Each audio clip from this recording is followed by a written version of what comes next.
Assalamualaikum warahmatullahi wabarakatuh.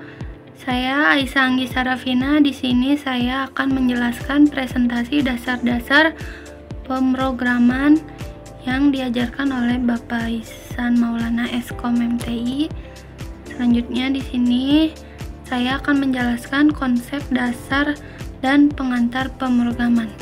Konsep dasar pemrograman adalah ide-ide yang menjadi landasan dalam pemrograman. Konsep ini seperti aturan main dalam sebuah permainan. Dengan memahami konsep dasar akan lebih mudah belajar bahasa pemrograman apapun. Mengapa penting? Karena konsep dasar membantu kita berpikir secara logis dan sistematis saat menulis kode. Ini juga memudahkan kita untuk memecahkan masalah yang kompleks menjadi bagian-bagian yang lebih kecil. Contoh bahasa pemrogramannya yang saya ketahui dan lebih mudah yaitu Python. Karena sintaksnya yang mudah dibaca dan banyak digunakan untuk berbagai proyek, mulai dari pengembangan web hingga analisis data. Yang kedua itu ada struktur dan sintaks dasar. Struktur dan sintaks dalam pemrograman yaitu struktur adalah kerangka atau pola dari sebuah bahasa pemrograman. Sedangkan sintaks adalah aturan penulisan kode yang harus diikuti. Contoh sederhana menggunakan Python. Di sini ada inputnya itu print hello world, maka output yang akan dikeluarkan adalah hello world.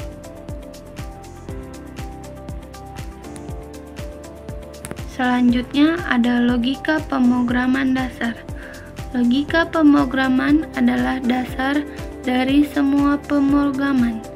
Cara berpikir logis untuk menyelesaikan masalah menggunakan komputer. Logika menentukan urutan langkah-langkah dalam program. Sederhananya, logika pemrograman adalah kemampuan untuk menyusun langkah-langkah yang jelas dan logis agar komputer dapat memahami dan menjalankan perintah kita. Kenapa penting? Karena dapat membantu membangun algoritma, memecahkan masalah, dan membuat program yang benar. Di sini ada contoh dalam bahasa Python. Inputnya umur sama dengan 18. If-nya umur jika lebih dari 17, maka dia akan print Anda sudah dewasa.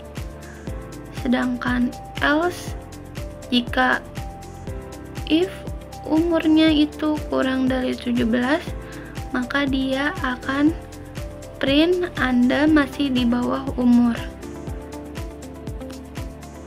Di sini outputnya itu jika umur lebih dari 17, maka outputnya akan print Anda sudah dewasa.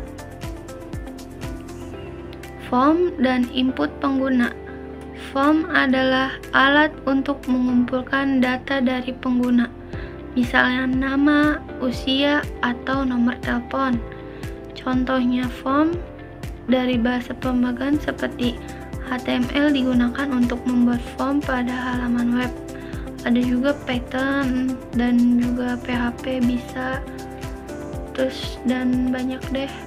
Lalu input pengguna adalah data atau informasi yang diberikan oleh pengguna kepada suatu sistem, seperti komputer, aplikasi, atau perangkat lainnya. Data ini bisa berupa teks, angka, gambar, suara, atau jenis data lainnya. Input pengguna sangat penting karena menjadi dasar bagi sistem untuk melakukan tugas atau memberikan respons yang sesuai. Lalu di sini ada contoh sederhana. Di sini print. Nama saya Aisyah Anggi Sarafina. Usia saya 19. Sudah menikah atau belum? Jawabannya false karena belum menikah. maka akan menghasilkan output yang sama, yaitu seperti ini. Nama saya Isang Sarafina, usianya 19 dan sudah menikah belum? Jawabannya false. Lalu ada struktur kontrol if, else, dan switch. Struktur kontrol digunakan untuk membuat program mengambil keputusan berdasarkan kondisi tertentu. Bayangkan seperti persimpangan jalan, program akan memilih jalan mana yang akan dilalui tergantung pada kondisi yang ada. Contoh, if jika suatu kondisi benar, maka kode di dalamnya akan dijalankan. Else, jika kondisi pada if salah, maka kode di dalam else akan false. Switch digunakan ketika ada banyak pilihan kondisi yang mungkin. Contoh sederhananya, di sini ada contoh nilai ujian. Nilai sama dengan float input. Masukkan nilai ujian 0 sampai 100. If nilai lebih dari 90, maka akan print nilai Anda A. If nilai lebih dari 80, maka akan print nilai Anda B. If nilai lebih dari 70, maka akan print nilai Anda C. Else-nya, jika nilai Anda di bawah kurang dari 70, maka nilai Anda kurang dari C. Selanjutnya ada perulangan dan pengolahan data. Perulangan atau sering disebut looping adalah sebuah konsep dalam pemrograman yang memungkinkan kita untuk mengulang suatu blok kode secara berulang kali. Perulangan sangat penting dalam pengolahan data karena efisiensinya, yaitu dapat menghemat waktu dan baris kode dibandingkan menulis kode yang sama berulang kali. Lalu fleksibilitasnya dapat digunakan untuk mengolah data dalam berbagai bentuk dan ukuran.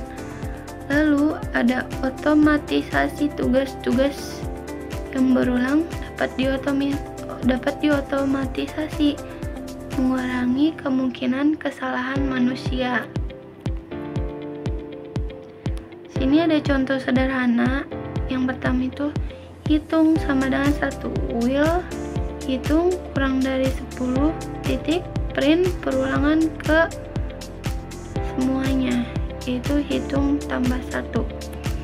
Jadi maka outputnya di situ ada perulangan ke-1, perulangan ke-2, perulangan ke-3, perulangan ke-4, ke-5, 6, 7, 8, 9, 10. Jadi seperti itu caranya. Oke, di sini sudah selesai. Jadi saya mohon maaf jika ada kesalahan kata dalam mengucapkan. Cukup sekian yang dapat saya sampaikan. Terima kasih. Wassalamualaikum warahmatullahi wabarakatuh.